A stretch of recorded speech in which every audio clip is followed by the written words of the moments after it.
আমি অনেককে বললাম ওদের সাথে কথা বলতে। কাদের সাথে? লিমন আর অরিনের সাথে। ব্যারিস্টার তখন যে স্যাবোটেজের কথা বলল, হ্যাঁ, এখন অরিন সেটা স্বীকার করলে হয়। যদি সত্যি সে ফরিদের প্ররোচনায় লিমনকে আটকে রাখে, তাহলে বলতে দোষ কি? এইটুকু সততা তো তার কাছ থেকে আমরা আশা করতেই পারি। ও ফরিদের মেয়ে, বুঝেছ? তোমাদের কুষ্টির রক্ত। লিজিকে দেখে কি তোমার কখনো মনে হয়েছিল যে ও কালসাপ কেউটে? তেমনি অরিনের মুখোশ অচিরেই খুলে পড়বে, তখন ওর আসল চেহারাটা দেখতে পাবে। শুধু অরিনকে দোষ দিয়ে কি হবে? তাহলে আমাদের ছেলেটা কি করবে? আমার তো বিশ্বাসই হচ্ছে না একটা মানুষ এতটা উদাসীন হতে পারে। আজকে আসুক সে। হ্যাঁ, বেশি কিছু বলার দরকার নেই। ওকে বলো অরিনকে ফরিদের ষড়যন্ত্রের কথাটা বলতে। যদি সেটা করে তাহলে আমি ওর কাছে চিরদিন ব্যক্তিগতভাবে ঋণী।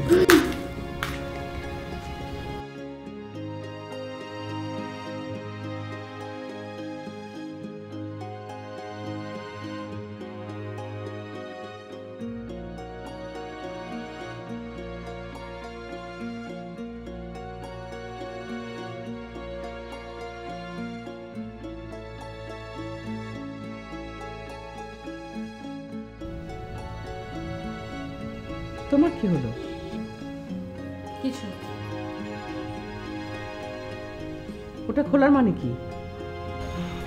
অরিনের কাছে আঙ্কেলের ব্যক্তিগতভাবে ঋণী থাকার দরকার কি? তার ঋণটা নগদই পরিশোধ করা সম্ভব। যেমন এই আংটিটা আমাকে লিমন একদিন পরিয়ে দিয়েছিল। এই আংটিটা যদি এখন লিমন অরিনকে পরিয়ে দেয়, তাহলে আঙ্কেলও ঋণমুক্ত আর আপনিও দায়মুক্ত। সেও খুশি।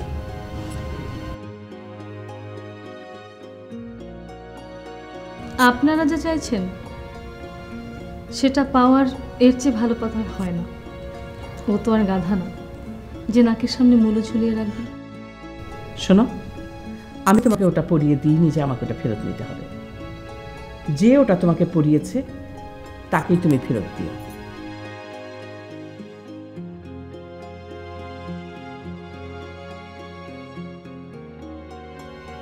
বসো।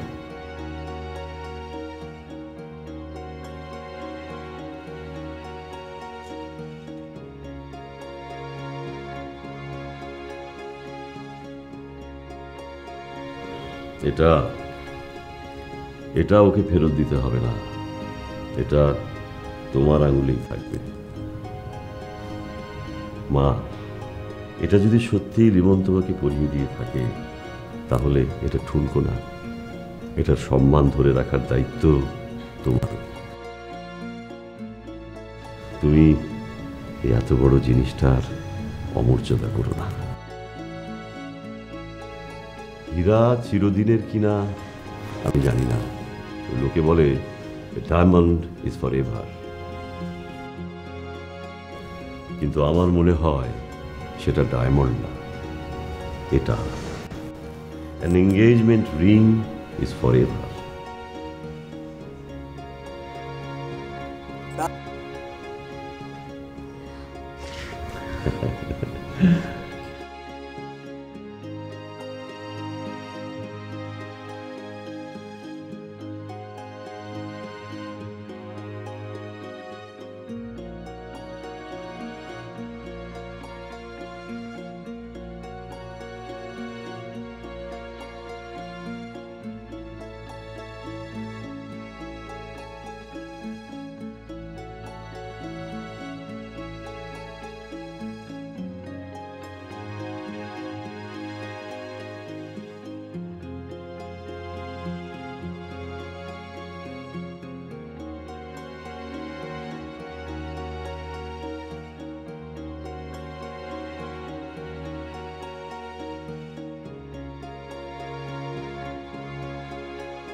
অপূর্ব। এই, আমি স্বপ্নে আছি না বাস্তবে, একটু চিন্তা দাও তো আমাকে। শোনো, আমি না মনে মনে তোমাকেই চাচ্ছিলাম, তোমার জন্য খুব কষ্ট হচ্ছিল আমার। আমি তো ধরে নিয়েছিলাম আমি মার খাবো। কেন? রাত কত জানো? জানি না তো। কয়টা বাজে ধারণা আছে? এখন বাজে, শোনো, আমি যেটা বলতে এসেছি সেটা বলে আমাকে তাড়াতাড়ি যেতে যাও, পরে আবার বাস পাবো। তাহলে হেঁটে হেঁটে যাবে? পুলিশ ধরবে। ধরলে? যদি সত্যি বলি তোমার কাছ থেকে ফিরছি, তাহলে তোমাকে ফোন দিয়ে বিরক্ত করবে। ভালো, আমাকে ফোন করলে বলবো তোমাকে যেন বেঁধে আমার কাছে দিয়ে যায়। আচ্ছা ঠিক আছে, কি বলতে এসছি একটু শুনি।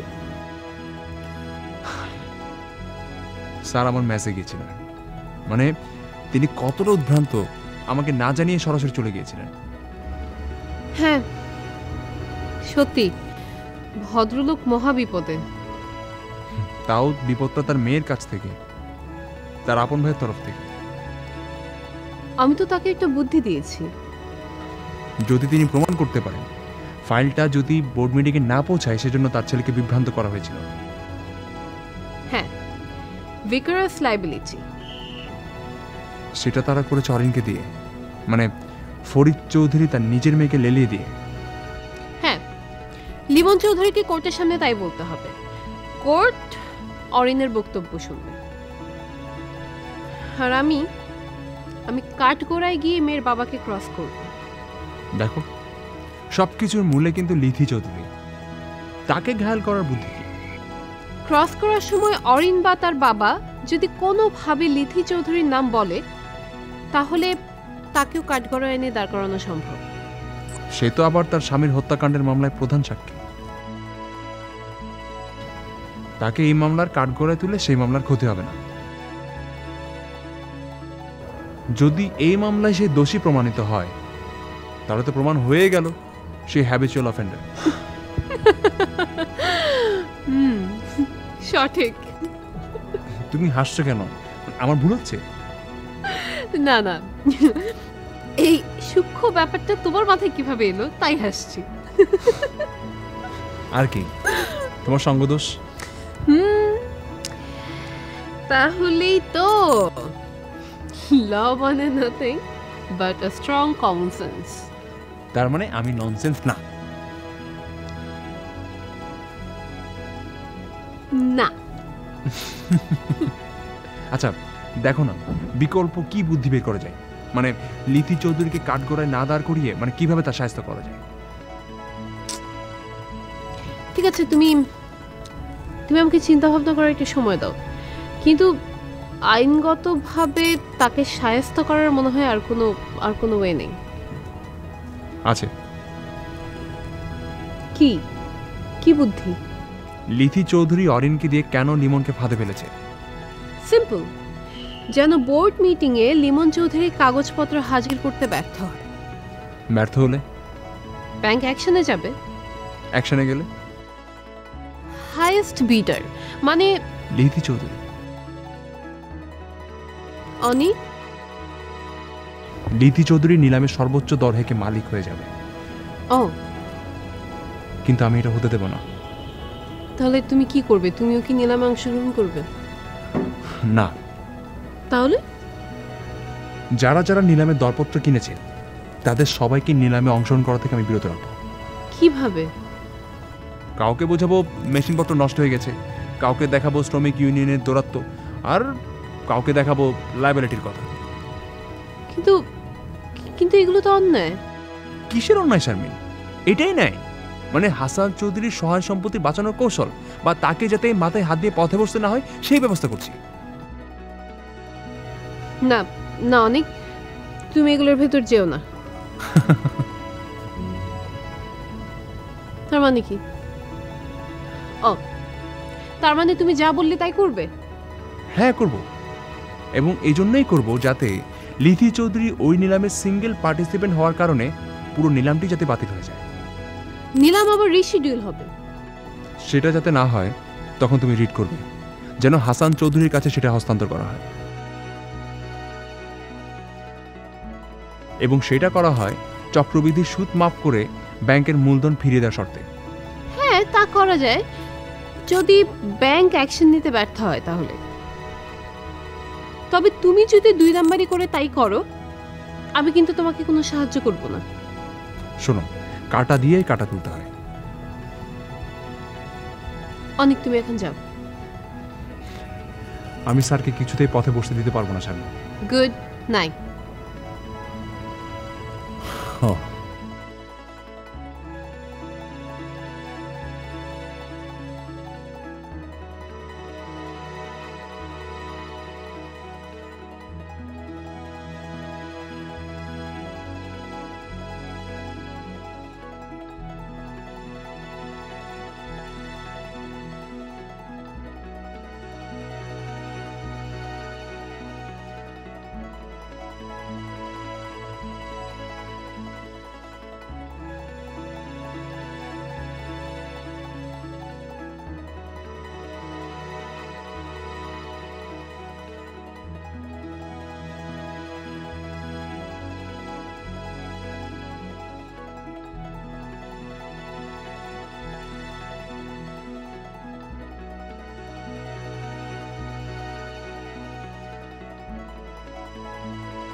Good evening. হ্যালো, আম্মা ডাকে, আপনি চলেন খাইবেন। আমি খাবো না। শুনেন, বাতের উপরে রাগ হইবেন না। রাগ হইলে আরো বেশি করে খাইবেন।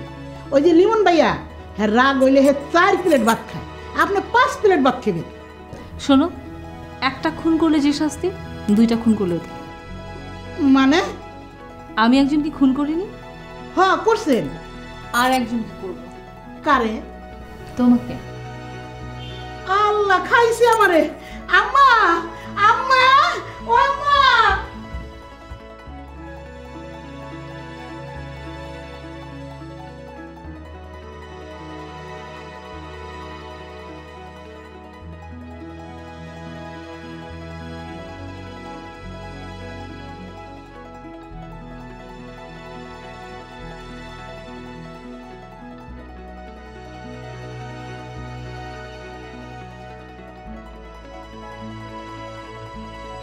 আম্মা, হে আমার কি কইছে জানেন?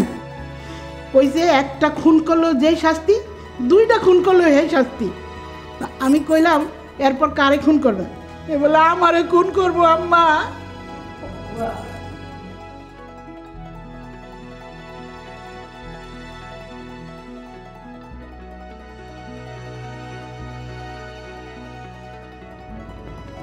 দাদি, আমার কি কইছি শুনছেন? দাদি, আমি ঠিক সত্য করে কইতেছি, এই পশ্চিমে মুখ দিয়ে কইতেছি। আবার কইছে আমার খুন করব, টেট দিছে আমারে। আমি কি তোমাকে ওনাকে নালিশ জানাতে বললাম, নাকি খাবার টেবিলে ডাকতে বললাম? দাদি, খাইতে চলেন। আর শোনো, তুমি সিদ্দিককে গিয়ে বলো লিমন আসলে যেন দরজা না খুলে। যদি দরজা খুলে দেয় তাহলে আজকে ওর চাকরি যাবে। দাদি শুনছেন?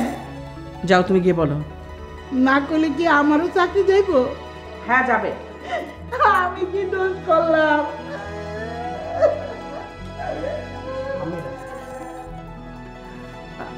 মা, আপনি আসেন। মা, নিজের ব্যবস্থা আমি করছি, আপনি তো চিন্তা করবেন না। আপনি খেতে আসেন। তুমি নিজে গিয়ে সিদ্দিককে বলে এসো লিমন এলে যেন সব দরজা খুলে দেয়।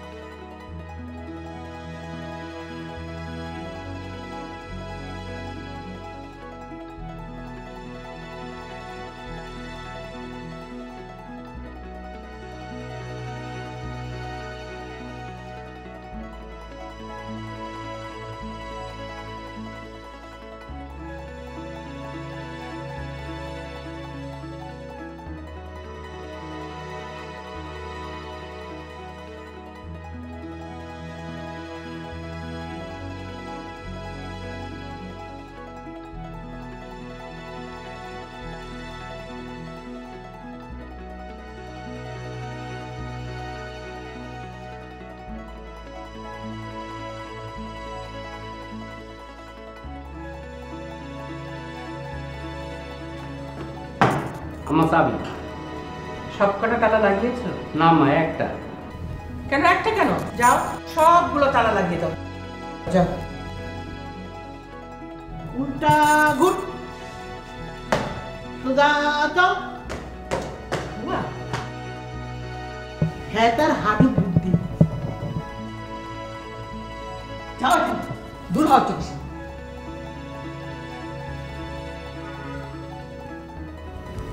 মা, সবগুলো দরজায় তালা লাগানো। ওর আর বাড়িতে ঢোকার কোনো সুযোগ নেই। তা আপনি আর বসে থাকবেন না, খেয়ে নেন। মা, আমি কিন্তু রাগ করে কিচ্ছু বলছি না, আমি ঠান্ডা মাথায় বলছি।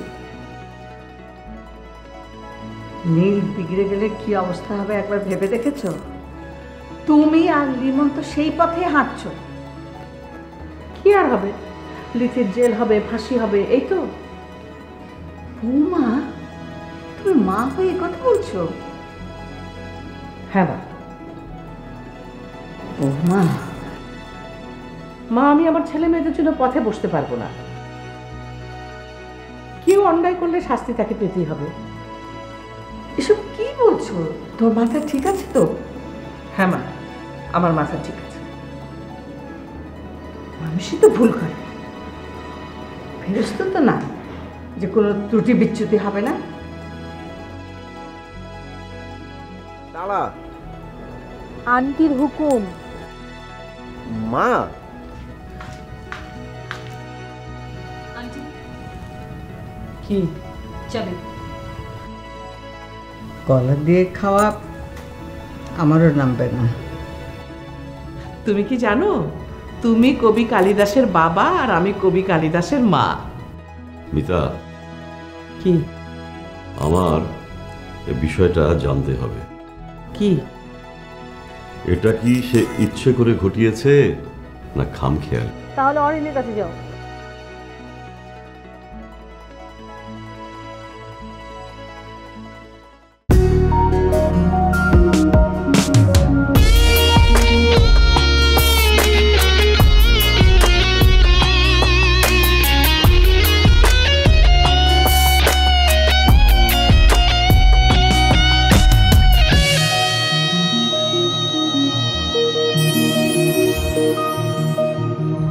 ভালোবাসা তুমি কোথায় থাকো, ভেতরে বাহিরে নাকি অনেক দূরে? তুমি চোখেরই নীল আকাশে নাকি লুকিয়েছো অচেনা কোনো অন্তরে? ভালোবাসা তুমি কোথায় থাকো, ভেতরে বাহিরে নাকি অনেক দূরে?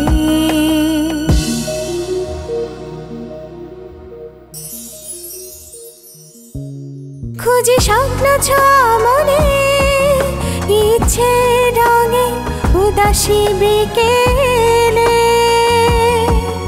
লাজুক শিহরণ ভালোবাসা খনে, রঙিন প্রজাপতি সুখেরই স্বপ্নে রে। ভালোবাসা তুমি কোথায় থাকো, ভেতরে বাহিরে নাকি অনেক দূরে? তুমি চোখেরই নীল আকাশে নাকি লুকিয়েছো অচেনা কোনো অন্তরে? ভালোবাসা তুমি কোথায় থাকো, ভেতরে বাহিরে নাকি অনেক দূরে?